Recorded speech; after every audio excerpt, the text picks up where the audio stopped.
heavy media turnout to cover the media on trial. The venue, the high-security prison complex where the journalists have been held for 2 months. Relatives came to show support, including the brother of the Australian correspondent, Peter Greste. Mentally he's strong, and obviously he's prepared for a longer haul. He actually warned me yesterday that they're not out until they're out, and until that occurs, they're holding up well.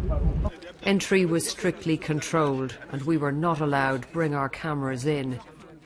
Many believe freedom of speech in Egypt is also on trial here. Inside, the 3 journalists, Mohammed Fahmy, Beher Mohammed and Peter Greste, appeared in metal cages. Al Jazeera insists they were just doing their jobs and telling all sides of the story. The journalists deny allegations of aiding or joining the now banned Muslim Brotherhood. During a break in the trial, the Al Jazeera journalists gave us a gripping account of their conditions in prison.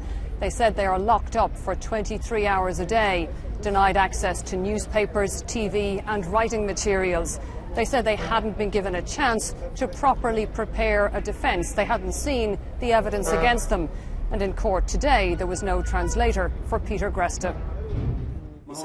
Senior officials say the Al Jazeera team will get a fair trial, and as long as journalists abide by the law, they won't wind up in the dock. In Egypt, we have more than 1,000 correspondents and journalists representing more than 200 agencies and media organizations. None of them have been exposed to that because they are abiding by the law, respecting being in Egypt and respecting its regulations. Alongside the journalists, several other defendants appeared in court. They complained of being kicked, beaten and tortured in custody. One said he was only told about the trial hours before it began. The case was adjourned to March 5th. Orla Guerin, BBC News, Cairo.